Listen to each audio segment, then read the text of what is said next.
إن الحمد لله نحمده ونستعينه ونستغفره ونؤمن به ونتوكل عليه ونعوذ بالله من شرور أنفسنا ومن سيئات أعمالنا من يهده الله فلا مضل له ومن يضلله فلا هادي له وأشهد أن لا إله إلا الله وحده لا شريك له وأشهد أن محمدا عبده ورسوله أما بعد فأعوذ بالله من الشيطان الرجيم بسم الله الرحمن الرحيم يا أيها الذين آمنوا اتقوا الله حق تقاته ولا تموتن إلا وأنتم مسلمون يا أيها الناس اتقوا ربكم الذي خلقكم من نفس واحدة وخلق منها زوجها وبث منهما رجالا كثيرا ونساء واتقوا الله الذي تساءلون به والأرحام إن الله كان عليكم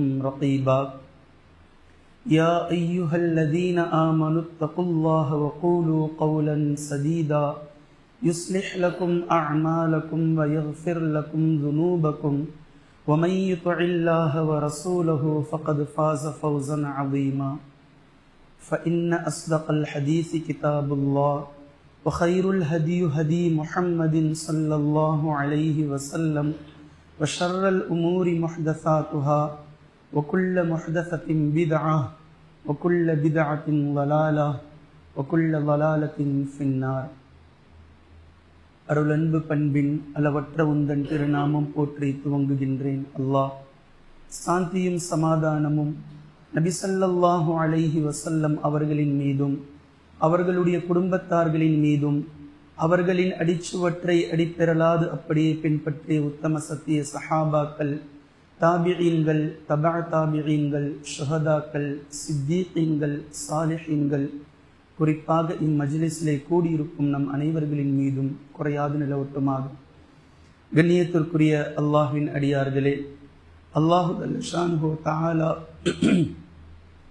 இந்த உலகம் உங்களுக்கு நிரந்தரமானது இல்லை, மறுமைதான் உங்களுடைய நிலையான உலகம், மறுமைதான் உங்களுடைய இலக்கு, அதுதான் உங்களுடைய லட்சியமாக இருக்க வேண்டும் என்று படைத்த ரப்புல் ஆலமீன் குர்ஆன் ஷரீஃபிலே திரும்ப திரும்ப நமக்கு பாடம் புகட்டி கொண்டே இருக்கின்றான்.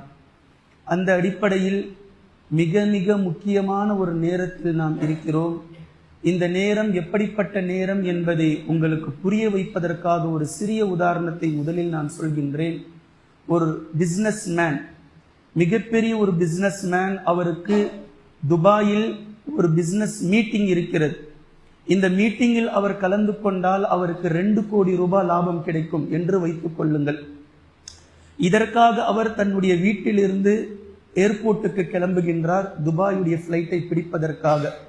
கிளம்பக்கூடிய அவர் அந்த டிராஃபிக்கின் காரணமாக எவ்வளவு முண்டி அடித்து கொண்டு வேகமாக செல்ல நினைத்த போதிலும் இவர் ஃப்ளைட் ஏறுவதற்காக செல்வதற்கு முன் இவருடைய ஃப்ளைட் டேக்கப் ஆகிவிட்டது. அப்போது அவர் என்ன நினைப்பார், எப்படி கதறி அழுவார்? 2 கோடி ரூபாய் இன்னைக்கு அவ்வளவுதான். இந்த பிசினஸில் சென்று நாம் கலந்திருந்தால் 2 கோடி ரூபாய் கிடைத்திருக்கும். ஆனால் இப்படி ஒரு துர்திஷ்டவசமான ஒரு நாளை நாம் சந்தித்ததே கிடையாது. 2 கோடி ரூபாயை நாம் இழந்து விட்டோமே என்று கதறி அழுது கொண்டிருக்கும் நேரத்தில் 5 நிமிடத்தில் அவருக்கு ஒரு போன் வருகின்றது. நீங்கள் செல்ல இருந்த அந்த ஃப்ளைட், இப்போது கிளம்பிய துபாய், அந்த ஃப்ளைட் கிராஷில் வெடித்து சிதறிவிட்டது என்று ஒரு போன் வருகிறது. இப்போது அவர் என்ன சொல்வார்? எல்லோருக்கும் முன்னதாக அல்ஹம்துலில்லாஹ் என்று அவர் தான் சொல்லுவார். 2 கோடி ரூபாயை அல்லாஹு தாலா எனக்கு இல்லாமல் ஆக்கியது, என் உயிரை பாதுகாத்தான் என் ரப்பு என்று அவர் எப்படி அந்த நேரத்தை 5 நிமிடத்திற்கு முன்னால் இருக்கக்கூடிய என் வாழ்நாளிலேயே இதுதான் கசப்பான நிமிடங்கள் என்று சொன்ன அதே வாய் என் வாழ்நாளிலேயே இதுதான் மிக உயர்ந்த நேரம் என்று அவர் சொல்லுவார். இதே போன்றுதான் இப்படி ஒரு நேரத்தில் நாம் இருக்கின்றோம். ரமலானுடைய கடைசி ஜும்ஆ இது. இந்த நேரத்தை கொஞ்சம் நீங்களாகவே நிதானமாக தனிப்பட்ட ரீதியில் அல்லாஹுக்கு முன்னிலையில் சென்று கொஞ்சம் யோசித்து அமர்ந்து அல்லாஹ்விடத்திலே மன்றாடி பாருங்கள். கிட்டத்தட்ட 20 நோன்புகளுக்கு மேலாக நாம் கழித்து விட்டோம். கிட்டத்தட்ட 3-4 ஜும்ஆக்களை நாம் அடைந்து விட்டோம் இந்த ரமலானில். இனி இந்த ஒரே ஒரு ஜும்ஆ தான் ரமலானுடைய ஜும்ஆவாக நமக்கு இருக்கிறது. அடுத்த வாரம் ஜும்ஆ இருக்கும், ரமலான் இருக்காது. அடுத்த வாரம் ஜும்ஆ இருக்கும், ரமலான் இருக்காது. இப்படிப்பட்ட இந்த நேரத்தில் நாம் இந்த 25 24 நாட்களாக என்ன செய்தோம் பிரயோஜனமாக? இந்த ரமலானிலே அல்லாஹு தஆலாவும் நபி ஸல்லல்லாஹு அலைஹி வஸல்லம் அவர்களும் என்னென்ன சிறப்புகள் என்று நமக்கு சொல்லித் தந்தார்களோ அத்தனை சிறப்புகளில் எந்த சிறப்பை நாம் அடைந்தோம்? நம்முடைய நெஞ்சுக்கு தெரியும் நாம் இந்த ரமலானை எப்படி கழித்திருக்கிறோம் என்று.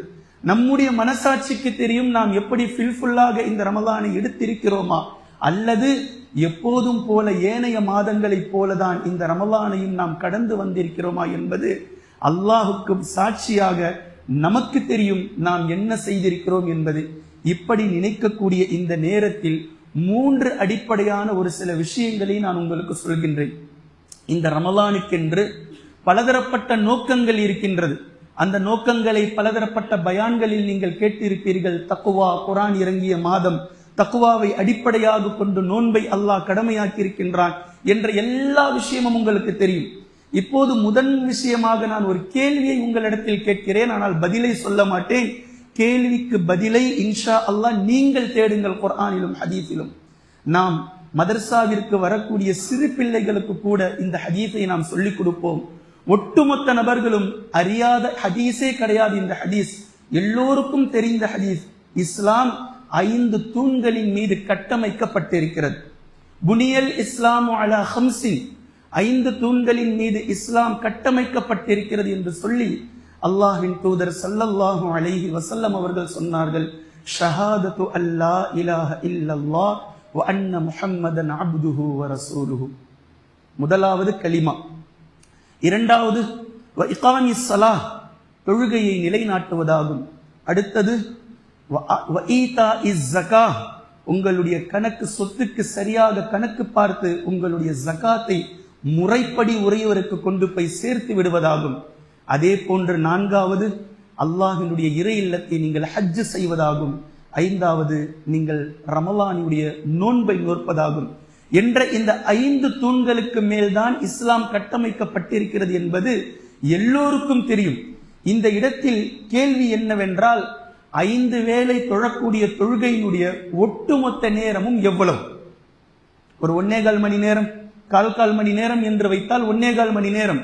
ஒரு நாளைக்கு சூரியன் உதயமாகி சூரியன் மறைந்து சந்திரன் உதயமாகி சந்திரன் மறையக்கூடிய இந்த 24 மணி நேரத்தில் 1.25 மணி நேரம் தொழுகையை கொண்டு அல்லாஹ் கட்டளையிட்டு விட்டான். மீதமுள்ள 22.25 மணி நேரத்தை எப்படியும் கழித்துக் கொள்ளலாம் என்று விட்டு விட்டானா? அந்த 22.25 மணி நேரத்திற்கு என்ன கணக்கை அல்லாஹ் சொல்லி இருக்கின்றான்? வருடத்தில் ஒரு முறை ரமலான் என்ற இந்த நோன்பை நாம் நோக்கின்றோம்.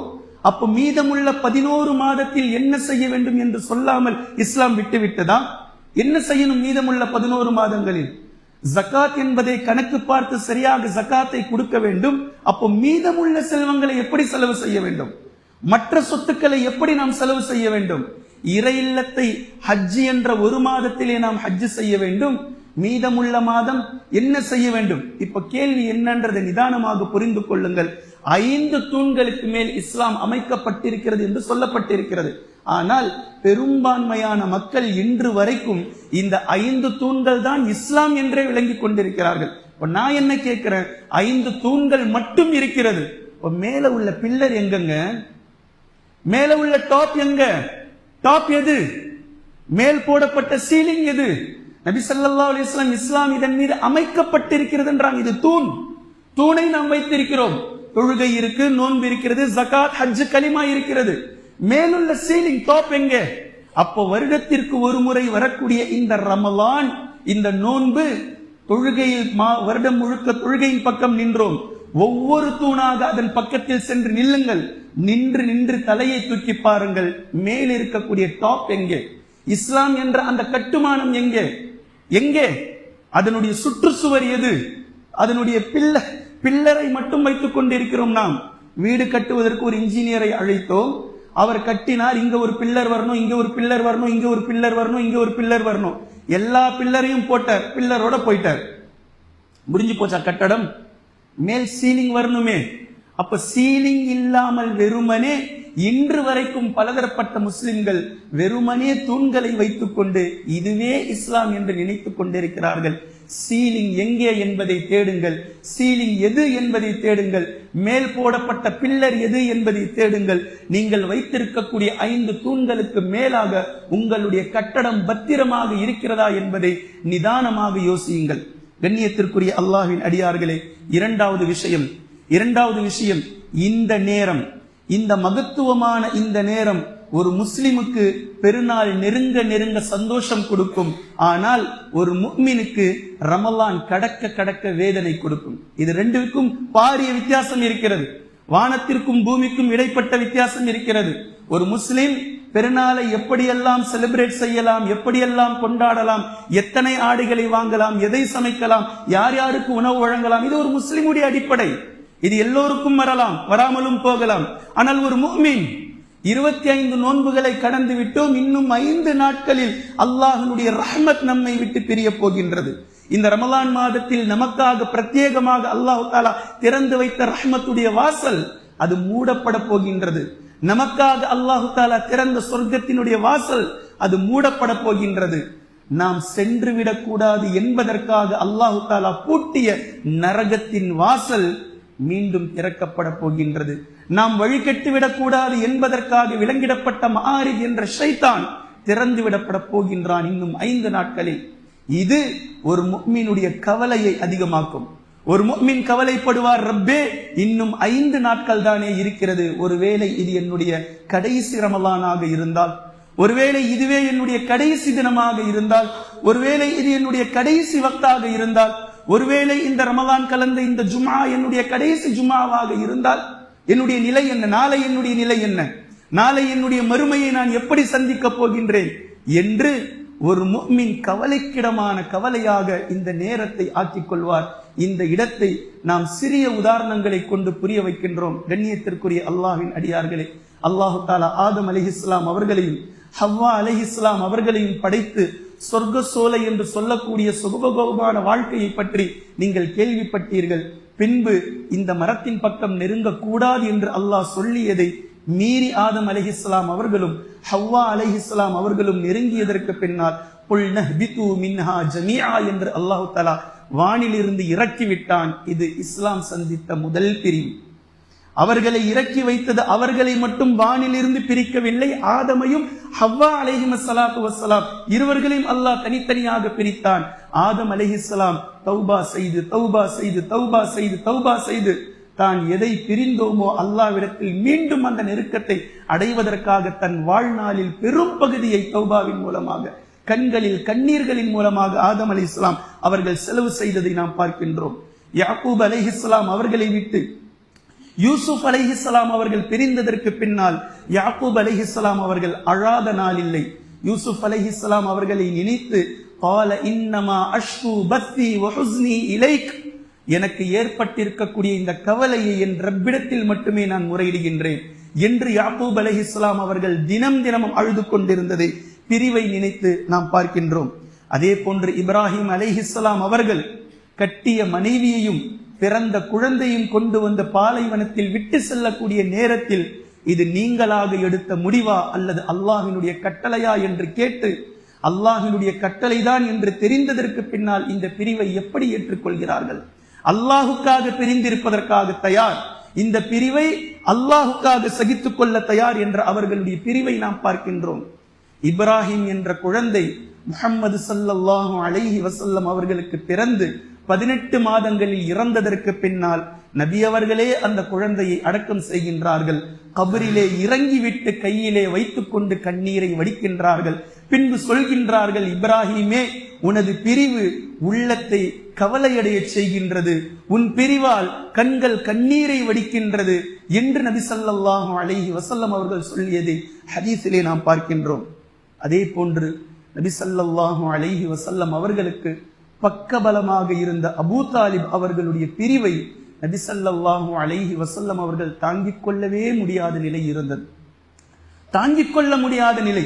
நபி அவர்களுக்கு அபூ தாலிப் அவர்கள் உதவி செய்ததினால், இந்த இஸ்லாத்திற்கு அபூ தாலிப் அவர்கள் கடுமையாக ஒரு உதவியாளராக இருந்ததினால், ஃபத்ஹே மக்காவினுடைய நேரத்தில், மக்கா வெற்றி அடைந்ததற்கு பின்னால் பெரும் பெரும் சஹாபாக்கள் இந்த 10 வருடங்களாக யாரெல்லாம் எதிரிகளாக எதிரிப்படையில் இருந்தார்களோ அப்படிப்பட்ட ஒவ்வொரு நபர்களும் நபி அவர்களிடத்தில் வந்து பையத்து செய்து இஸ்லாத்தை தழுவிக்கொண்டே இருக்கிறார்கள். இந்த நேரத்தில் அபூ குஹாஃபாவும் வருகின்றார். யார்? அபூபக்கர் சித்தீக் ரலியல்லாஹு அன்ஹு அவர்களுடைய தந்தை. அபூபக்கர் சித்தீக் ரலியல்லாஹு அன்ஹு அவர்கள் அபூ குஹாஃபாவை அழைத்து வருகின்றார்கள். நபி ஸல்லல்லாஹு அலைஹி வஸல்லம் அவர்களுடைய கரத்தில் அபூ குஹாஃபாவுடைய கரம், இஸ்லாத்தை நபி அவர்கள் சொல்லிக் கொடுக்கிறார்கள். இதை பார்த்த அபூபக்கர் சித்தீக் ரலியல்லாஹு அன்ஹு அவர்கள் தேம்பி தேம்பி தேம்பி தேம்பி அழுகிறார்கள். நபி அவர்கள் கேட்டார்கள், மா யுப்கீக யா அபா பக்ர், அபூபக்கரே ஏன் அழுகிறீர்கள், எதற்காக அழுகிறீர்கள்? அல்லாஹ்வின் தூதரே, என்னுடைய இந்த தந்தையினுடைய கை உங்களுடைய சிறிய தந்தையினுடைய கையாக இருந்திருக்க கூடாதா? அபூ தாலிபுடைய கையாக இந்த கரம் இருந்திருக்க கூடாதா? சஹாபாக்கள் வரைக்கும் ஆசைப்பட்டார்கள். அபூ தாலிப் குஃப்ரிலே வஃபாத் ஆகிவிட்டாரே. எப்படி வஃபாத் ஆகிவிட்டார்? அல்லாஹ்வினுடைய நாட்டம், அல்லாஹ்வினுடைய நாட்டம். நபி ஸல்லல்லாஹு அலைஹி வஸல்லம் அவர்களுக்கு பக்கபலமாக உறுதுணையாக இருந்தும் அல்லாஹ் ஹிதாயத்தை நாடவில்லை என்பதை நாம் பார்க்கின்றோம். பின்பு நபி ஸல்லல்லாஹு அலைஹி வஸல்லம் அவர்களுக்கு இன்னொரு பக்கம் உறுதுணையாக இருந்த அன்னை ஹதீஜா ரலியல்லாஹு அன்ஹா அவர்களுடைய பிரிவை நபி ஸல்லல்லாஹு அலைஹி வஸல்லம் அவர்கள் தனது மரணம் வரைக்கும் கூட தனது மனைவியை நினைத்துக் கொண்டே இருந்தார்கள் என்பதை பல ஹதீஸ்களை நாம் பார்த்திருக்கின்றோம். கண்ணியத்திற்குரிய அல்லாஹ்வின் அடியார்களே, இப்படிப்பட்ட பிரிவுகள் சஹாபாக்களை கொண்டும் நபி ஸல்லல்லாஹு அலைஹி வஸல்லம் அவர்கள் சந்தித்திருக்கிறார்கள். உஹது போரிலே ஷஹீதாக்கப்பட்ட ஹம்ஸா ரலியல்லாஹு அன்ஹு அவர்களுடைய பிரிவை ஃபத்ஹே மக்காவினுடைய நேரத்திலும் வஹ்ஷியை பார்த்த பின்பும் நபி அவர்கள் இதை நினைவு கூர்ந்தார்கள். என் முன்னால் நிற்காதீர்கள், விலகி செல்லுங்கள். நான் உங்களை மன்னித்து விட்டேன், நான் மன்னிச்சிட்டேன், ஆனால் என் முன்னிலையில் நிற்காதீர்கள், கொஞ்சம் ஓரமாக ஒதுங்கி செல்லுங்கள் என்ற அளவிற்கு நபி ஸல்லல்லாஹு அலைஹி வஸல்லம் அவர்களுடைய இதயம் ஹம்ஸா ரலியல்லாஹு அன்ஹு அவர்களை பிரிந்து கனத்து இருந்ததை நாம் பார்க்கின்றோம். அதே போன்ற ஹன்லலா ரலியல்லாஹு அன்ஹு வானவர்கள் குளிப்பாட்டிய சஹாபி அவர். இதை பார்த்த நபி ஸல்லல்லாஹு அலைஹி வஸல்லம் அவர்களுடைய பிரிவை நினைத்து வாடினார்கள். ஜுலைபிப் ரலியல்லாஹு அன்ஹு, நான் என் ஜுலைபிபை தேடுகின்றேன் என்று சொன்னார்கள். போர் முடிந்ததற்கு பின்னால் ஹாதா மின்னி வ அன மின்ஹு, நான் இவரில் இருந்து இருக்கிறேன், இவர் என்னில் இருந்து இருக்கிறார் என்ற விஷயத்தை நபி ஸல்லல்லாஹு அலைஹி வஸல்லம் அவர்கள் ஜுலைபிப் ரலியல்லாஹு அன்ஹு அவர்களுடைய பிரிவை நினைத்து வருந்தினார்கள் என்ற இந்த செய்தியெல்லாம் நாம் பார்க்கின்றோம். சஅத் பின் முஆத் ரலியல்லாஹு அன்ஹு அவர்களுடைய பிரிவை நினைத்து வாடினார்கள். ஆனால் இப்படிப்பட்ட எல்லா பிரிவையும் தாண்டி இந்த உலகம் சந்தித்த பிரிவுகளிலேயே மிகப்பெரிய பிரிவு, இந்த உலகம் சந்தித்த பிரிவுகளிலேயே மிகப்பெரிய பிரிவு சஹாபாக்கள் சந்தித்துதான் அல்லாஹ்வின் தூதர் ஸல்லல்லாஹு அலைஹி வஸல்லம் அவர்களுடைய அந்த கடைசி நாள், அந்த கடைசி தினம் நபி ஸல்லல்லாஹு அலைஹி வஸல்லம் அவர்கள் வஃபாத் ஆகி விடுவார்கள் என்பதை கனவில் கூட சஹாபாக்கள் நினைத்து பார்த்தது கிடையாது. அவர்களுடைய வஃபாத்தை தாங்க முடியாமல் ஏக்கத்தில் அழுது கொண்டே இருந்த சஹாபாக்கள் எல்லாம் இருந்தார்கள். நபி ஸல்லல்லாஹு அலைஹி வஸல்லம் அவர்களுடைய அந்த வஃபாத் 1.5 லட்சம் சஹாபாக்களுடைய கண்களையும் குலமாக்கி விட்டது. வேறு எதுவுமே அன்றைய தினம் அவர்களுக்கு தேவையில்லை. அனஸ் பின் மாலிக் ரலியல்லாஹு அன்ஹு அவர்கள் அறிவிக்கிறார்கள், நபி ஸல்லல்லாஹு அலைஹி வஸல்லம் அவர்கள் மதீனா நகரத்திற்கு வந்தபோது இந்த மதீனா யஸ்ரிப் என்பது மதீனாவாக பட்டணமாக மாறியது. அந்த அளவிற்கு வெளிச்சம் கொண்ட ஒரு நகரத்தை அன்றைய தினத்திற்கு முன்பு நான் பார்த்ததே இல்லை. அவ்வளவு ஒளி வீசியது நபி அவர்களுடைய வருகையால். நபி அவர்கள் இறந்த தினம் அன்றைய தினம் அன்று போன்று மதீனா இருண்டதை நான் அதற்கு பின்னால் கண்டதே இல்லை. அவ்வளவு இருள் சூழ்ந்து விட்டது மதீனா நகரம் நபி ஸல்லல்லாஹு அலைஹி வஸல்லம் அவர்களுடைய வஃபாத்துடைய அந்த தினம். கொஞ்சம் யோசித்து பாருங்கள், 1.5 லட்சம் சஹாபாக்கள் மட்டும்தான் அழுதார்களா? எத்தனை ஜின்கள் ஏங்கி இருப்பார்கள். வமா அர்சல்னாக இல்லா ரஹ்மத்தல் லில் ஆலமீன், நம் கண்களுக்கு தெரியாதவர்கள் எல்லாம் அன்றைய தினத்தில் கலங்கி இருப்பார்கள். ரஹ்மத் என்பது அகிலங்களுக்கு நபி அவர்கள், நபி அவர்கள் ரஹமத் என்பது மனிதர்களுக்கு மாத்திரமல்ல, அகில ஒட்டுமொத்தத்திற்கும், வானத்திற்கும், பூமிக்கும், சந்திரனுக்கும், சூரியனுக்கும் அல்லாஹ்வின் தூதர் ஸல்லல்லாஹு அலைஹி வஸல்லம் அவர்கள் ரஹமத் தான். அன்றைய தினம் சூரியன் வருந்தி இருக்கலாம், மரங்கள் வருந்தி இருக்கலாம், கற்கள் அழுதிருக்கலாம், தெரியாது நமக்கு. நபி ஸல்லல்லாஹு அலைஹி வஸல்லம் அவர்களுடைய பிரிவை நினைத்து வாடாத எந்த ஒரு உள்ளமும் இந்த உலகத்தில் இல்லை. அப்பேற்பட்ட ஒரு பிரிவு. இந்த நிலையில்தான் இன்று ஒரு முஃமின் இருக்க முடியும் என்று நான் சொல்கின்றேன். இது எப்படி இந்த பிரிவை சஹாபாக்கள் தாங்க முடியாமல் அழுதார்களோ, இதே போன்று இப்படிப்பட்ட ஒரு பிரிவுதான் ரமலான் மாதத்தில் நபி ஸல்லல்லாஹு அலைஹி வஸல்லம் அவர்களும் ஜிப்ரீல் அலைஹிஸ்ஸலாம் அவர்களும் எந்நேரமும் ஒன்றாக இருப்பார்கள். இனி ஜிப்ரீல் அலைஹிஸ்ஸலாம் அவர்கள் கடந்து சென்ற லைலத்துல் கத்ரில் இறங்கி விட்டார்களா அல்லது இனி இறங்குவார்களா நமக்கு தெரியாது நமக்கு. இனி இறங்கி விட்டாலோ அல்லது இறங்க இருந்தாலோ அடுத்த வருட ரமலானில் தான் அவர்கள் வருவார்கள். எனவே அதுவரை நாம் இருப்போமா இல்லையா என்பது நமக்கு தெரியாது. கண்ணியத்திற்குரிய அல்லாஹின் அடியார்களே, ஒரு முஃமினுடைய நிலை இன்றைய தினம் எப்படி சஹாபாக்கள் நபி அவர்களை பிரிந்து வாடினார்களோ, நபி அவர்களுக்கு குர்ஆன் இறக்கப்பட்ட அதே மாதத்தில் நாம் இருக்கின்றோம். இந்த ரமலானை கொண்டு என்னெல்லாம் சுப செய்தி அடையப்பட்டதோ அந்த நேரத்தில் தான் நாம் இன்று இருக்கின்றோம். இந்த ரமலானை கொண்டு அல்லாஹு தஆலா குர்ஆனை கொண்டு வந்து இந்த சமுதாயத்திற்கு வெற்றிக்கான ஒரே ஒரு வழி இந்த குர்ஆன் தான் என்று எந்த குர்ஆனை இறக்கினானோ அந்த குர்ஆனையும் ரமலானையும் ஒன்றாக வைத்துக் கொண்டு நாம் இருக்கின்றோம். இந்த குர்ஆனையும் ரமலானையும் ஒன்றாக இணைக்கும் போதெல்லாம் நாம் நினைக்க வேண்டிய ஒரு விஷயம், அதை நடைமுறைப்படுத்துவது எப்போது? இதை நடைமுறைப்படுத்துவது எப்போது? ஓதுகின்றோம், தராவிஹிலே ஓதுகின்றோம், ஃபர்லு தொழுகையில் ஓதுகின்றோம், வீட்டிலே ஓதுகின்றோம், தௌராக ஓதிக்கொண்டிருக்கின்றோம். நடைமுறை குர்ஆன் சொல்லக்கூடிய சட்டங்களை அமலில் கொண்டு வருவது எப்போது? இதற்கான ஒரு மாதத்தை இந்த மாதத்தில் கூட நாம் குர்ஆனை கொண்டு நடைமுறையில் அமலில் வரவில்லையானால் எந்த மாதத்தில் குர்ஆனை கொண்டு நாம் செய்ய போகின்றோம்? இது இரண்டாவது விஷயம்.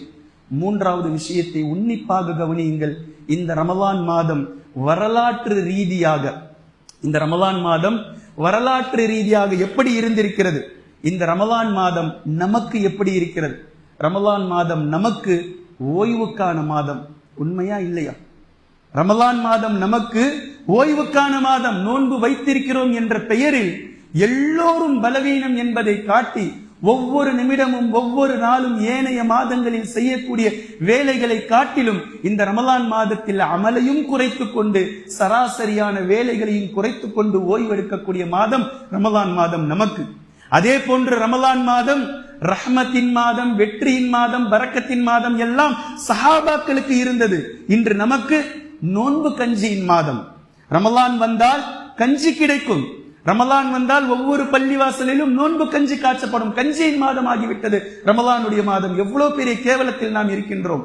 பரக்கத், ரஹ்மத் அனைத்தும் செத்துவிட்டது. ரமலானுடைய மாதம் நமக்கு சமோசா வடையின் மாதம். ஆய்வறிக்கை அதற்குள் வெளியிட்டு விட்டார்கள். ஒரு நாளைக்கு ரமலானில் ஒவ்வொரு நாளும் 5 கோடி சமோசாக்கள் விற்பனையாகின்றது. 5 கோடி சமோசா. ஒரு சமோசா 5 ரூபாய் என்றால் 5 கோடி சமோசாவினுடைய விஷயத்தை பாருங்கள். 140 கோடி மக்களில் 5 கோடி சமோசா விற்றால் பிரச்சனை இல்லை. 15 கோடி முஸ்லிம்களிடத்தில் 5 கோடி சமோசா விற்பனை ஆகிறது என்றால் 1/3 பகுதி மக்கள் எவ்வளவு செலவு செய்து கொண்டிருக்கின்றோம் இந்த ரமலானில். இந்த காசுகளை எல்லாம் சேர்த்து வைத்தால் என்னென்ன விஷயத்தை நாம் அடைந்திருக்கலாம், எந்தெந்த அடிப்படையில் அதை செலவு செய்திருக்கலாம். இதுவெல்லாம் நம்முடைய ரமலான். வடை சமோசாவின் மாதம், ஆடைகள் வாங்கக்கூடிய மாதம், நோன்பு கஞ்சியின் மாதம், ஓய்வெடுக்கக்கூடிய மாதம். இது நம்முடைய ரமலான். நபி ஸல்லல்லாஹு அலைஹி வஸல்லம் அவர்களுடைய காலகட்டத்தில் ரமலான் வெற்றியின் மாதமாக இருந்தது. பின்ன அல்லாஹ்வினுடைய ரஹ்மத்தும் பரக்கத்தும் குர்ஆனும் லைலத்துல் கத்ரும் ஜிப்ரீல் அலைஹிஸ்ஸலாமும் ஒரே மாதத்தில் இத்தனை சிறப்பு இருந்தால் ஏன் அல்லாஹ்வினுடைய வெற்றி இருக்காது? ஆனால் அதே சிறப்பு இன்றும் இருக்கிறது. ஆனால் வெற்றி மட்டும் இல்லை. இவ்வளவு சிறப்புகளும் ஒரே மாதத்தில் அல்லாஹு தஆலா கொடுத்திருக்கின்றான். அந்த மாதத்தை வெற்றிக்கு மேல் வெற்றியாக வாகை சூடிக்கொண்டே இருந்தார்கள் சஹாபாக்கள். பத்ரு போர் எந்த மாதம்? ரமலானுடைய பிறை 17 மிகப்பெரிய வெற்றி. அந்த வருடத்தினுடைய ரமலானுடைய பெருநாளை பத்ரினுடைய வெற்றியை சேர்த்து நாங்கள் கொண்டாடினோம். சஹாபாக்கள் அறிவிக்கிறார்கள். ரோமையும் பாரசீகத்தையும் திரும்பி பார்க்க வைத்த நாள் அந்த நாள், பத்ருடைய தினம். சஹாபாக்கள் முஸ்லிம்கள் சாதாரணமானவர்கள் அல்ல. முஸ்லிம்களிடத்தில் ஒரு கட்டுமானம் இருக்கிறது. முஸ்லிம்களிடத்தில் ஒரு ரோல் மாடல் இருக்கிறது. அவர்கள் எதற்கும் துணிந்தவர்கள். தங்களுடைய கொள்கைகளுக்காக உயிரை கொடுப்பவர்கள். முஹம்மது நபியை காப்பாற்றுவதற்காக தங்களுடைய உயிரை கொடுப்பதற்காக ஒரு கூட்டம் இருக்கிறது என்பதை பார்த்து மிரண்ட அந்த மக்கள். அப்படிப்பட்ட தினம் பத்ருடைய தினம். இது எப்போ நடந்தது? ரமலான் வெற்றியை கொண்டு வந்து சேர்த்தது. ஃபத்ஹே மக்கா, மக்கா வெற்றி எப்போது நடந்தது? இதே ரமலானில் பிற 20 மக்கா வெற்றி அடைந்தது. அன்றைய தினத்தில் எவ்வளவு பெரிய தினம். ஆனால் அல்லாஹ்வின் தூதர் ஸல்லல்லாஹு அலைஹி வஸல்லம் அவர்களுக்கு கிடைத்த வெற்றியை இதே ரமலானில் அல்லாஹு தாலா எந்த ரஹ்மத்தையும் பரக்கத்தையும் இறக்கி இருக்கின்றானோ இந்த ரஹ்மத்தின் பரக்கத்தின் அப்படியே கருவுருவாக நபி அவர்கள் அவர்களை மன்னித்தார்கள்.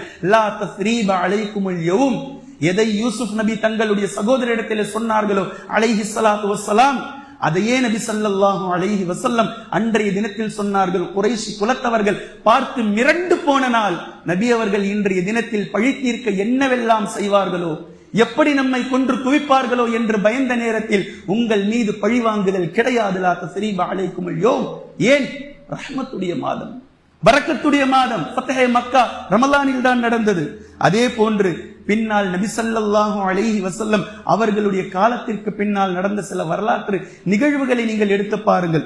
புஹைப் யுத்தம், பாரசீகத்துக்கு எதிராக நடந்த இந்த யுத்தம் ரமலான் மாதத்தில் வெற்றி கொள்ளப்பட்டது. நமக்கு ரெஸ்டுடைய மாதம் இந்த மாதம்.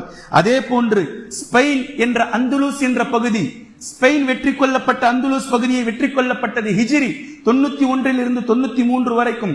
தாரிக் பின் ஜியாத் அவருடைய தலைமையில் வெற்றி கொள்ளப்பட்டது இதே ரமலான் மாதத்தில். அதே போன்று முஅத்தஸிம் பில்லா என்ற கலீஃபா அப்பாசியா கிலாஃபத்துடைய ஆட்சியில் இருந்தார். அவருடைய அந்த காலகட்டத்தில் ரோம் நாட்டில் ஒரு பெண் மானபங்கப்படுத்தப்பட்டால், ஒரு இஸ்லாமிய பெண் ரோம் நாட்டில் மானபங்கப்படுத்தப்பட்டதின் காரணமாக அந்த பெண்ணை சரி செய்யாமல், அவளை விடுவிக்காமல் நான் நோன்பை விடமாட்டேன் என்று முஅத்தஸிம் பில்லா ரஹிமஹுல்லா அவர்கள் சொல்லிவிட்டு பின்பு ஒரு படையை ரோமுக்கு எதிராக அனுப்பி வைத்தார்கள். இந்த படை ரோம் நாட்டிற்குள் சென்று அமுர்ரியா என்ற பகுதியை இஸ்லாத்திற்கு கொண்டு வந்தது இதே ரமலான் மாதம். அமுர்ரியா என்ற பகுதியை இஸ்லாமியர்களாக மாற்றிவிட்டது. இங்கிருந்து கிளம்பிய அந்த இஸ்லாமிய படை இதே ரமலான் மாதத்தில் நடந்த விஷயங்கள். கண்ணியத்திற்குரிய அல்லாஹ்வின் அடியார்களே, இதே போன்று தார்த்தாரியாக்கள் மங்கோலியர்களுடைய வரலாறை நீங்கள் படித்திருப்பீர்களேயானால், இவர்கள் பக்தாதை பிடித்து விட்டார்கள். அட்டூழியம் மிகப்பெரிய அட்டூழியமாக ஆகிவிட்ட அந்த நேரத்தில் அந்த தார்த்தாரியாக்களையும் மங்கோலியர்களையும் ஐன்ஜாலுக் என்ற யுத்தம் நடத்தி ஹிஜ்ரி 600க்கு பின்னால், அதே போன்று சைஃபுத்தீன் குதுஸ் ரஹிமஹுல்லா அவர்கள் அந்த பக்தாதை அவர்களை தோற்கடித்து அவர்களிடமிருந்து வெற்றி கொண்டார்கள். அல் இஸ் பின் அப்துல் சலாம் ரஹிமஹுல்லா என்ற மார்க்க அறிஞருடைய அவர்களுடைய வழிகாட்டுதலின்படி இது நடந்தேறியது. இதுவும் ரமலான் தான். அதே போன்று பலஸ்தீனுடைய போர்களை நீங்கள் கண்டிருக்கலாம். உமர் ரலியல்லாஹு அன்ஹு அவர்கள் வெற்றி கொள்ளப்பட்டதற்கு பின்னால் பலஸ்தீன் வெற்றி கொள்ளப்பட்ட மிகப்பெரிய வெற்றியாக கணக்கிடப்படுவது சலாஹுத்தீன் சுல்தான் சலாஹுத்தீன் அய்யூபி ரஹிமஹுல்லா அவர்களுடைய காலகட்டத்தில். அவர்களும் இந்த பலஸ்தீனை வெற்றி கொண்டது இதே ரமலான் மாதத்தில் தான். இந்த ரமலான் மாதத்தில் தான். சுருக்கமாக நான் சொல்கின்றேன், புரிந்து கொள்ளுங்கள். அல்லாஹ்வின் தூதர் ஸல்லல்லாஹு அலைஹி வஸல்லம் அவர்களுக்கு 38-39 வயது இருக்கும் போது இந்த ஐயாமுல் ஜாஹிலியா மக்களை பார்த்து வருத்தப்பட்டார்கள். என்ன செய்து கொண்டிருக்கிறார்கள் இவர்கள் பின்பற்றுவதெல்லாம் மார்க்கம்தானா, இது சரிதானா என்று கவலைப்பட்டுதான் குகைக்குள் சென்று இருந்தார்கள். அல்லாஹை தியானித்துக் கொண்டிருந்தார்கள் குகைக்குள் சென்று. ஜிப்ரீல் அலைஹிஸ்ஸலாம் அவர்கள் இக்ரா பிஸ்மி ரப்பிக்கல்லதீ ஹலக் ஹலகல் இன்சான மின் அலக் என்று சொல்லக்கூடிய 5 வசனங்களை நபி அவர்களிடத்தில் எப்போது கொண்டு வந்தார்களோ, ரமலான் மாதம் லைலத்துல் கத்ரிலே எப்போது கொண்டு வந்தார்களோ, அப்போது வீட்டிற்கு சென்ற நபி ஸல்லல்லாஹு அலைஹி வஸல்லம் அவர்கள் சொன்னார்கள், யா ஹதீஜா லா ராஹத பஅதல் யௌம், இன்றைய தினத்திற்கு பின்னால் எனக்கு ஓய்வென்பதே கிடையாது. எவ்வளவு தெளிவாக புரிந்திருக்கிறார்கள் என்பதை பாருங்கள். குர்ஆன் எப்போது இறங்கியதோ இனி முஸ்லிம்களுக்கு ஓய்வில்லை. நம்முடைய பணிகள் என்ன? ஓய்வுக்கான மாதமாக இந்த மாதத்தை நாம் ஆக்கிவிட்டோம். நபி ஸல்லல்லாஹு அலைஹி வஸல்லம் அவர்கள் தன்னுடைய 40வது வயதில் சொல்கிறார்கள், எனக்கு இதற்கு பின்னால் ஓய்வென்பது கிடையாது, ஓய்வே இல்லை. இனி தாவாவில் பம்பரம் போன்று சுழண்டு கொண்டே இருக்க வேண்டும். இனி இஸ்லாத்தை எடுத்து சென்று கொண்டே இருக்க வேண்டும் மூலை முடுக்குகளுக்கெல்லாம். யா அய்யுஹல் முஸம்மில் குமில் லைல இல்லா கலீலா. ஒரு சூரா, நபியே இரவு நேரத்தில் எழுந்து தொழுங்கள், எழுங்கள், இனி தூங்குவதற்கு உங்களுக்கு நேரம் இல்லை. இந்த 23 ஆண்டு காலம் நபி ஸல்லல்லாஹு அலைஹி வஸல்லம் அவர்கள் படுக்கையில் இருந்த அன்று எழுந்ததுதான். 23 ஆண்டுகளில் ஒரு இரவு கூட நபி அவர்கள் நிம்மதியாக தூங்கியது கிடையாது. ஏன்? இந்த இஸ்லாத்தை கொண்டு சென்று மக்களுக்கு சேர்க்க வேண்டும், இந்த இஸ்லாத்தை கொண்டு சென்று சரியாக சேர்க்க வேண்டும். அல்லாஹ்விடத்தில் குற்றவாளியாக ஆகிவிடக் கூடாது. இன்னொரு சூரா, யா அய்யுஹல் முத்தஸிர் கும் ஃபஅன்திர், எழுங்கள், எச்சரிக்கை செய்யுங்கள், மக்களுக்கு தாவா பணியில் செல்லுங்கள். ஒரு சூரா, இரவில் நின்று தொழுங்கள். இது உங்களுடைய சேஃபுக்காக. இன்னொன்னு, எழுந்து மக்களுக்கு மத்தியில் சென்று தாவா பணியை செய்யுங்கள், இஸ்லாத்தை நிலைநாட்டுங்கள், இஸ்லாத்தை பரப்புங்கள், மூளை முடுக்குகள் எல்லாம் இஸ்லாமிய ஆட்சி நிறுவுவதற்காக கோலொன்ற செய்யுங்கள். 2 சூறாவிலும் அல்லாஹு தஆலா எவ்வளவு தெளிவான விஷயத்தை அல்லாஹு தஆலா பறைசாற்றுகின்றான். ஆனால் இன்று நமக்கு ரமலான் ஒரு ரெஸ்டுக்கான மாதம் என்பதை நாம் பார்க்கின்றோம். இந்த வரலாற்று ரீதியாக ஏன் அவர்கள் வெற்றி அடைந்தார்கள்? ஏன் அவர்கள் வெற்றி அடைந்தார்கள்? குர்ஆன் இறங்கிய மாதம், குர்ஆன் நடைமுறையில் இருந்தது. சும்மா ஒன்னும் வெற்றி வந்துடல. பத்ரில் வெற்றி கிடைத்ததென்றால் குர்ஆன் நடைமுறையில் இருந்தது. குர்ஆன் சொல்லக்கூடிய ஆட்சி முறை நடைமுறையில் இருந்தது. குர்ஆனில் அல்லாஹ் தஆலா எந்த சட்டங்களை சொல்கின்றானோ அதற்கான நடைமுறையில் இருந்தது. ஜகாத் கொடுக்க வேண்டும் என்று சொல்லக்கூடிய இஸ்லாம், ஜகாத் ஒருவன் கொடுக்காவிட்டால் என்ன என்பதையும் சொல்லுதா இல்லையா? இப்ப ஜகாத் கொடுக்கல அப்படின்னாக்கா என்ன செய்யணும்? என்ன செய்யணும்? நடைமுறையில இருக்கா? இன்னைக்கு இருக்கா? தொழக்கூடியவன் தொழ வேண்டும் என்று சொல்லக்கூடிய இஸ்லாம், ஒருவன் முஸ்லிமாக இருந்து தொழாமல் இருந்தால் என்ன செய்யணும்? அதையும் சொல்லதே இஸ்லாம். சொல்லதே இஸ்லாம். என்ன செய்யணும்? செயல்பாட்டில் இல்ல. குர்ஆன் நடைமுறையில் இல்லை. குர்ஆன் ஒட்டுமொத்தத்திற்கும் வழிவகுத்துக் கொண்டே இருக்கின்றது. ஆனால் ஒன்றை எடுத்துக்கொண்டோம், பெரும் பகுதியை நாம் விட்டுவிட்டோம். அந்த பெரும் பகுதிகள் நடைமுறையில் இல்லை. அல்லாஹ்வின் தூதர் ஸல்லல்லாஹு அலைஹி வஸல்லம் அவர்கள் சொன்னார்கள், இன்னல்லாஹ யர்ஃபஉ பிஹாதல் கிதாபி அக்வாமன் வ யலஉ பிஹி ஆகிரீன். இந்த கிதாபை கொண்டு, குர்ஆன், இந்த கிதாபை கொண்டு அல்லாஹ் ஒரு சமூகத்தை உயர்த்துகின்றான். உயர்ந்து விட்டு அந்த சமூகம் சென்று விட்டது. சுப்ஹானல்லாஹ். ரமலானில் தான் வெற்றி கொண்டார்கள். எல்லாவற்றையும் குர்ஆன் நடைமுறையில் இருந்தது. இன்னொரு சமூகம் இதை கொண்டே இழிவடையும் என்றார்கள். இந்த கிதாபை கொண்டு. இந்த குர்ஆன் நம்மிடத்திலே தராவீஹிலே இருக்கும், வீட்டில் இருக்கும், நம்மிடத்திலே ஓதுதலில் இருக்கும், தௌரில் இருக்கும், மதர்சாவில் இருக்கும், நடைமுறையில் இருக்காது. நடைமுறையில் குர்ஆன் இருக்காது. இப்படிப்பட்ட சமூகம் வீழ்ச்சி அடைந்து கொண்டே செல்லும். இன்னைக்கு வீழ்ச்சி அடைகிறோமா இல்லையா? வீழ்ச்சி அடைகிறோமா இல்லையா? ஒரு காலத்தில் ரோமும் பாரசீகமும் திரும்பி பார்த்த அந்த காலம் சென்று இன்று முஸ்லிம்கள் என்று சொன்னாலே சிறுபான்மை மக்கள் என்கின்றான். முஸ்லிம் என்ற பெயருக்கு பின்னால் பிசி, எம்சி, சிறுபான்மை எப்படி கேவலப்படுத்தி விட்டான் அல்லாஹு தஆலா. காரணம், குர்ஆன் நடைமுறையில் இல்லை. குர்ஆன் நடைமுறையில் இல்லாமல் போனதுதான் காரணம். முஆத் இப்னு ஜபல் ரலியல்லாஹு அன்ஹு அவர்கள் சொல்கின்றார்கள், இன்றைய காலத்தில், அவங்க காலத்தை சொல்றாங்க, இன்றைய காலகட்டத்தில் குர்ஆன் ஓதுபவர்கள் குறைவு, ஆனால் குர்ஆனின்படி நடப்பவர்கள் அதிகம். நல்லா கவனிக்கணும். முஆத் இப்னு ஜபல் ரலியல்லாஹு அன்ஹு அவர்கள் சொல்றாங்க, இன்றைய காலகட்டத்தில் குர்ஆன் ஓதுபவர்கள் குறைவு, குர்ஆனை நடைமுறைப்படுத்துபவர்கள் அதிகம். ஒரு காலம் வரும், குர்ஆன் ஓதக்கூடியவர்கள் அதிகமாக இருப்பார்கள், ஆனால் நடைமுறைப்படுத்துபவர்கள் குறைந்து விடுவார்கள். விதவிதமா கிராத்தை வச்சு கேட்கிறோம். இந்த இமாமுடைய சூரத்துல் ஃபாத்திஹா இப்படி இருக்கு, அந்த இமாமுடைய கிராத் இப்படி இருக்கு, அந்த இமாமுடைய கிராத் இப்படி இருக்கு. கிராத்தை கொண்டு நாம் போட்டி போட்டுக் கொண்டே இருக்கின்றோம். நடைமுறை எங்கே? அல்லாஹ் தஆலா என்ன சொல்கின்றானோ அதன் அடிப்படையில் நடப்பது எப்போ?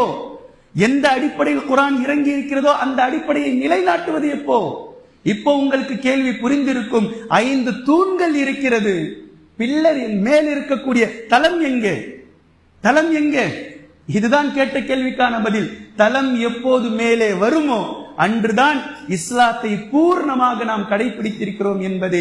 இந்த விஷயங்கள் ஒட்டுமொத்தத்திலும் நமக்கு பதில் இருக்கின்றது. கண்ணியத்திற்குரிய அல்லாஹ்வின் அடியார்களே, இந்த நேரம் மிகவும் மகத்துவமான நேரம், மிகவும் முக்கியமான நேரம். இந்த நேரத்தை பொழுதுபோக்குக்காகவோ தேவையில்லாமல் கழிப்பதற்காகவோ நேரம் கிடையாது. நாம் செய்ய வேண்டிய மிகப்பெரிய அமல் இந்த நேரத்தில் அல்லாஹ்விடத்திலே மன்றாடுங்கள், அல்லாஹ்விடத்திலே மன்றாடுங்கள். இந்த பிரிவு நம்மால் தாங்கவே முடியாத அளவிற்கு நாம் கதறி கதறி அழ வேண்டிய நேரம் இது. அல்லாஹ்விடத்திலே தௌபாவை கொண்டு உருகுங்கள். யா அய்யுஹல்லதீன ஆமனு தூபு இலல்லாஹி தௌபத்தன் நஸூஹா. இந்த நாளுக்கு முன்னால் என்னென்ன பாவங்கள் எல்லாம் நான் இருந்தேனோ, இனி இந்த தௌபாவுக்கு பின்னால் ரப்பே என்னை அதன் பக்கம் செல்ல வைத்து விடாது. அதுல நான் போயிடக்கூடாது. அந்த பாவத்தை இனி என் வாழ்நாளில் ஒரு முறையும் நான் செய்துவிடக்கூடாது.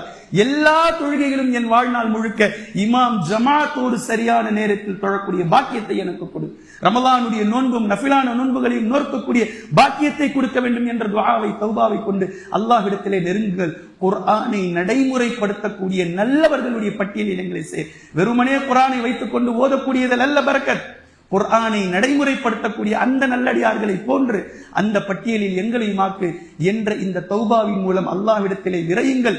தௌபாவை அல்லாஹு தஆலா அதிகமாக விரும்பிக் கொண்டிருக்கின்றான். அதை நம்மிடத்திலே எதிர்பார்க்கின்றான். ஒரு அடியான் ஒரு பாவம் செய்கின்றான். அல்லாஹ்வின் தூதர் ஸல்லல்லாஹு அலைஹி வஸல்லம் அவர்கள் சொன்னார்கள், ஒரு அடியான் ஒரு பாவம் செய்கின்றான், பின்பு அல்லாஹ்விடத்திலே தௌபாவை கேட்கின்றான், பின்பு மீண்டும் பலவீனப்பட்டு மீண்டும் பாவம் செய்து விடுகின்றான், மீண்டும் அவன் அல்லாஹ்விடத்திலே தௌபாவை கேட்கின்றான், மீண்டும் அவன் பலவீனப்பட்டு மீண்டும் பாவம் செய்கின்றான், மீண்டும் அவன் அல்லாஹ்விடத்திலே தௌபாவை கேட்கின்றான். இந்த ஹதீஸை நபி அவர்கள் இப்படி சொன்னார்கள், ஒரு அடியான் பலவீனமான அடியான், ஈமானில் பலவீனப்பட்ட அடியான், இவன் பாவம் செய்கின்றான், அல்லாஹ்விடத்திலே தௌபா செய்யக்கூடிய நேரத்தில் அல்லாஹ் சொல்கின்றான், என் அடியான் என்னை அழைக்கிறானா, அவனுடைய பாவத்தை மன்னிக்க கூடிய ஒரு ரப்பு என்ற ஒருவன் இருக்கின்றான் என்பதை அறிந்து விட்டானா என் அடியான் என்று சொல்லி அவனுடைய பாவத்தை நான் மன்னிக்கின்றேன் என்று சொல்கின்றான். மீண்டும் அவன் பாவம் செய்கின்றான், மீண்டும் அல்லாஹ்வும் சொல்கின்றான், என் அடியான் என் இடத்தில் மீண்டும் மீண்டு விட்டானா, அவன் தௌபா செய்தால் பாவங்கள் மன்னிக்கப்படும் என்ற ஆதரவு வைக்கின்றானா என்னிடத்தில், அவனுடைய பாவங்களை நான் மன்னித்து விட்டேன் என்று அல்லாஹ் சொல்கின்றான். இப்படியே எத்தனை முறை செய்தாலும் அல்லாஹ்வினுடைய கருணை ரஹ்மத், அல்லாஹ்வினுடைய ரஹ்மத் ஒரு அடியானை சூழ்ந்தே இருக்கிறது என்பதாக அல்லாஹ்வின் தூதர் ஸல்லல்லாஹு அலைஹி வஸல்லம் அவர்கள் கூறியதை நாம் பார்க்கின்றோம். கண்ணியத்திற்குரிய அல்லாஹ்வின் அடியார்களே, மன்றாடுங்கள், உருகுங்கள். நீங்கள் சிந்தக்கூடிய எந்த ஒரு கண்ணீரும் வீணானது கிடையாது. அல்லாஹ்விடத்தில் எதற்காகவோ யார் யாருக்காகவோ வீணானவற்றில் நாம் நம்முடைய கண்ணீர்களையும் நேரங்களையும் சிந்தி இருக்கின்றோம், அழுது இருக்கின்றோம். ஆனால் இவை ஒட்டுமொத்த சக்தியும் உடலை அல்லாஹ்விடத்திலே குலுங்கி குலுங்கி அழுது அழுது அல்லாஹ்விடத்திலே சிந்துங்கள். ஒட்டுமொத்த கண்ணீரும் தீர்ந்து போகட்டும். இந்த அளவிற்கு நீங்கள் சிந்தினாலும் அல்லாஹ்விடத்தில் அந்த கண்ணீர்கள் குறைவுதான். யார் அல்லாஹ்விடத்திலே அழுகின்றார்களோ அவர்களுடைய வழியக்கூடிய கண்ணீர்களுடைய அந்த கன்னத்தை அல்லாஹ் நரகிற்கு ஹராமாக்குகின்றான். யார் ஒரே ஒரு நோன்பை நோக்கிறாரோ அவருடைய முகத்தை 70 ஆண்டுகள் நரகை விட்டு தூரமாக அல்லாஹ் ஆக்கி விடுகின்றான். யார் ரமலான் மாதத்தில் ஈமானோடும் நன்மையை எதிர்பார்த்தவராகவும் நோன்பு நோக்கிறாரோ அவருடைய முந்தைய பாவங்கள் மன்னிக்கப்படுகிறது. யார் ரமலான் மாதத்தினுடைய இரவில் நன்மையை எதிர்பார்த்தும் ஈமானோடும் நின்று வணங்குகிறாரோ அவருடைய முந்தைய பாவங்கள் மன்னிக்கப்படுகின்றது. எண்ணற்ற ஹதீஸ்கள் நபி ஸல்லல்லாஹு அலைஹி வஸல்லம் அவர்கள் இந்த உம்மத் ரமலானை பயன்படுத்திக் கொள்ள வேண்டும் என்பதற்காக திரும்ப திரும்ப திரும்ப பல ஹதீஸ்களை சொல்லி இருக்கின்றார்கள் நபி அவர்கள். எனவே இந்த நேரங்கள் எல்லாம் மிக முக்கியமான நேரம், கடைசி நேரம். இந்த நேரத்திற்கு பின்னால் மிகுந்த கவனத்தோடு மீதம் இருக்கக்கூடிய இந்த நோன்பையும் நாட்களையும் இரவையும் சரியாக பயன்படுத்திக் கொண்டு அல்லாஹ்விடத்திலே நெருங்கக்கூடிய நல்லடியார்களாக, அவனுடைய திருப்பொருத்தத்தை அடையக்கூடிய நல்லடியார்களாக, நாளை மறுமை நாளையில் ஜன்னத்துல் ஃபிர்தௌஸ் என்ற சொர்க்கத்திற்கு உரிய அடியார்களாக அல்லாஹ் நம்மை ஆக்குவானாக. வஆகிரு தஅவானா அனில் ஹம்துலில்லாஹி ரப்பில் ஆலமீன்.